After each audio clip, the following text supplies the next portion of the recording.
Hello, everyone. Hope you're all good and safe. I'm F. Merlin Rodriguez, and today we are going to deal the part 2 of our chapter Zlateh the Goat. In part 1, we dealt with the biography of the author and also we started with the chapter. Now let's take a look at the summary of part 1. We saw the family with the father Reuben, a father. Since he has some trouble making money and it's Hanukkah festival season, he has to buy the supplies. He is deciding to sell his goat Zlateh to a butcher named Flavel for 8 gulden money. He's entrusting the duty of taking the goat to Flavel to Aaron, his elder son. So they are starting their journey. Zlateh seems to be very good natured and obedient, and they are continuing their journey. And we have just stopped there. Let's continue reading the chapter. So let's take a look at the paragraph where we stopped. We are here. In his 12 years, Aaron had seen all kinds of weather, but he had never experienced a snow like this one. It was so dense, it shut out the light of the day. In a short time, their path was completely covered.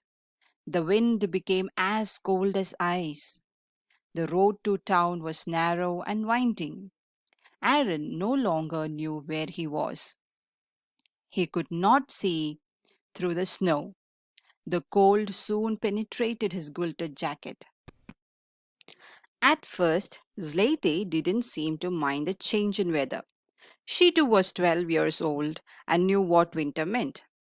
But when her legs sank deeper and deeper into the snow, she began to turn her head and look at Aaron in wonderment. Her mild eyes seemed to ask, "Why are we out in such a storm?" Aaron hoped that a peasant would come along with his cart, but no one passed by. The snow grew thicker, falling to the ground in large whirling flakes. Beneath it, Aaron's boots touched the softness of a plowed field. He realized that he was no longer on the road. He has gone astray. He could no longer figure out which was east or west, which was the village, the town. The wind whistled, howled, whirled the snow about in eddies. It looked as if white imps were playing tag on the fields. A white dust rose above the ground. Zlateh stopped. She could walk no longer. Stubbornly, she anchored her cleft hooves in the earth and bleated as if pleading to be taken home. Icicles hung from her white beard and her horns were glazed with frost. First, let's take a look at the word meaning. Here we have the word penetrated, which means to enter into the quilted jacket, enter the cold wind. Okay. And then we have the word here wonderment.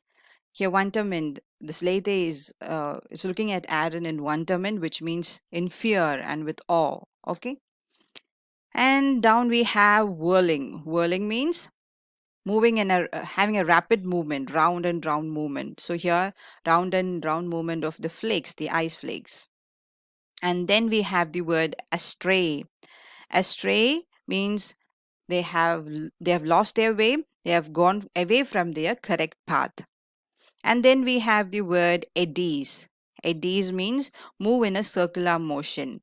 Okay, and we have one more here, the word white imps. White imps means small figures. It can be demon or fairy kind of figures. Here we can think it as a fairy figure, small fairy creatures. So small white snow when these white snows were whirling around, like moving in circular motion. It felt like the small fairies were dancing like. Okay.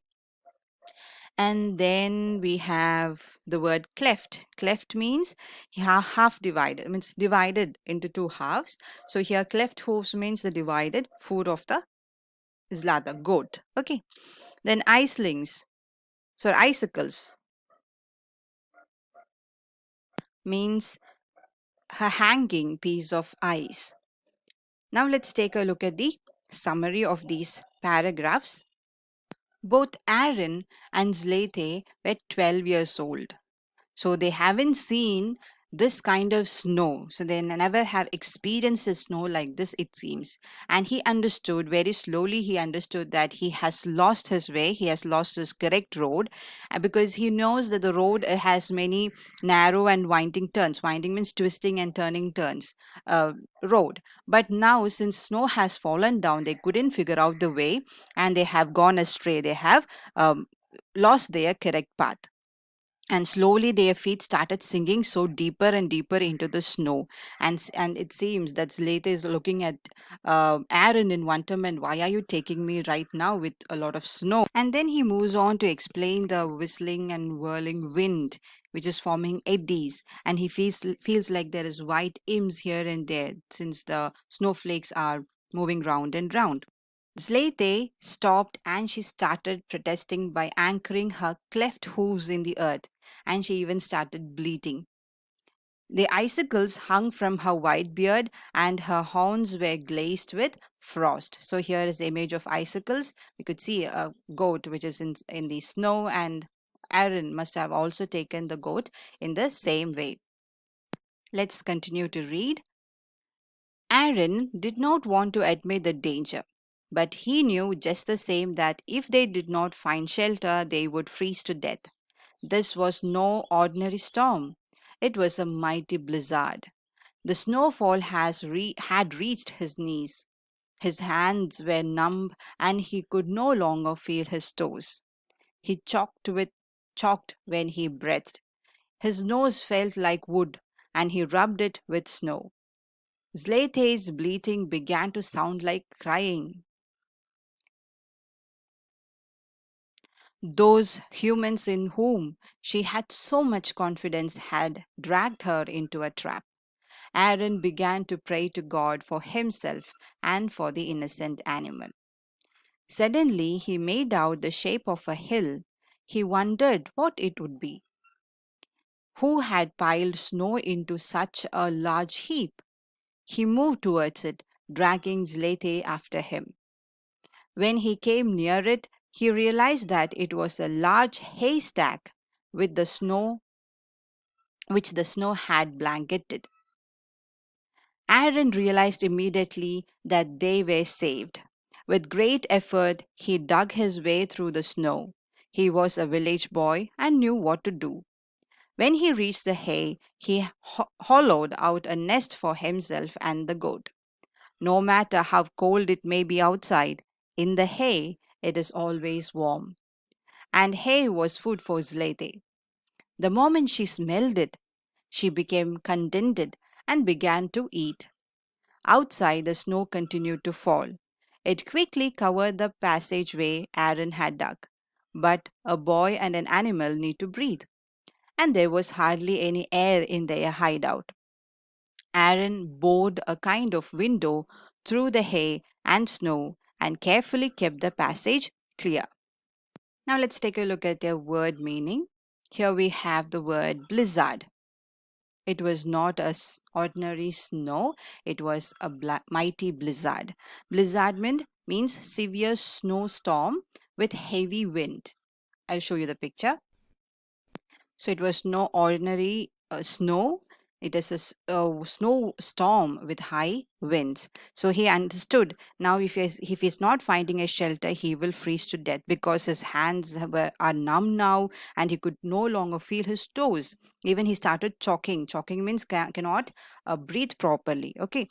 And he could also see that Zlateh was now bleating, and her bleating started to change like a cry because she was trusting the human so much, and now she feels like the human has taken her into a trap. Okay, now suddenly from far away he could feel like some shape of hell, and he was wondering who has piled up so much of snow. But as he went near that pile, he understood it is not just a snow. Okay, it was a haystack which was blanketed with the snow. Okay, haystack, you know what is a hay, right? A packed pile of hay. Now it was blanketed with the snow. So when he went near it, he understood and he felt like he is saved. He and as well as the goat is saved. Okay, so they went near it, and Zlateh, as soon as she went near, she understood that it is a comfort zone. She, went along with the boy, along with the Aaron, and Aaron dig out the way, and he went near it, and they made a place for both Zlateh as well as for him to sit down. Okay, and he knew no matter how cold it may be outside, inside the hay it would be warm for them. So it is both good for Zlateh as well as Aaron. So he dug out a way and went inside. Aaron started eating it, and carefully he made a small window for him as well as for Zlateh to breathe. Okay, now let's continue reading. Zlateh, having eaten her fill, sat down on her hind legs and seemed to have regained her confidence in man. Aaron ate his 2 slices of bread and cheese, but after the difficult journey he was still hungry. He looked at Zlateh and noticed her udders were full. He lay down next to her, placing himself so that when he milked her, he could squirt the milk into his mouth. It was rich and sweet. Zlateh was not accustomed to being milked that way, but she did not resist. On the contrary, she seemed eager to reward Aaron for bringing her to a shelter whose very walls, floor, and ceiling were made of food. Though, sorry, Through the window, Aaron could catch a glimpse of the chaos outside. The wind carried before it whole drifts of snow. It was completely dark, and he did not know whether night had already come or whether it was the darkness of the storm. Thank God that in the hay it was not cold. The dried hay, grass, and fried flowers exuded the warmth of the summer sun.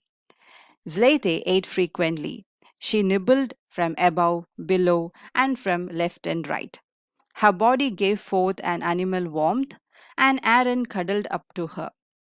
He had always loved Zlateh, but now she was like a sister. He was alone, cut off from his family, and wanted to talk. He began to talk to Zlateh. Zlateh, what do you think about what has happened to us? He asked. Ma, Zlateh answered. If we hadn't found the stack of hay, we would both be frozen stiff by now, Aaron said. Ma, was the goat's reply. If the snow keeps on falling like this, we may have to stay here for days, Aaron explained. Ma, Zlata bleated. What does Ma mean? And Aaron asked, You'd better speak up clearly. Ma, Ma, Zlata tried. Well, let it be Ma then, Aaron said patiently. You can't speak, but I know you understand. I need you and you need me. Isn't that right? Ma. Aaron became sleepy. He made a pillow out of some hay, leaned his head on it, and dozed off. Zlateh too fell asleep. Now let's take a look at the word meaning. Here we have the word accustomed. Accustomed means usual way of doing something. Then we have the word chaos. Chaos means, yeah, the total confusion or disorder. And then we have the word frequently, means regularly. Then exuded. Exuded means to release, okay, to discharge. And then we have the word cuddle. Cuddle means to hug someone. So we can see here that they found the shelter inside the haystack. It was very warm enough. He started, or like Aaron started heating the food he had, the slice of bread and cheese, but he was still hungry, and he started drinking the milk from Zlata's udder. Even though Zlata was not used to this kind of drinking, means giving milk, but she got used to it, and she was happy for giving the milk to Aaron. And they have a very good conversation between each other, and we could see that since no one is there, even Aaron is feeling happy to share his, desires, and no, not desires, his fears to Zlateh, and Zlateh is also trying to be a comfort for Aaron. So we'll continue reading the chapter in the next session. Hope you understood. So let's meet in the next part 3. Okay, then. Thank you.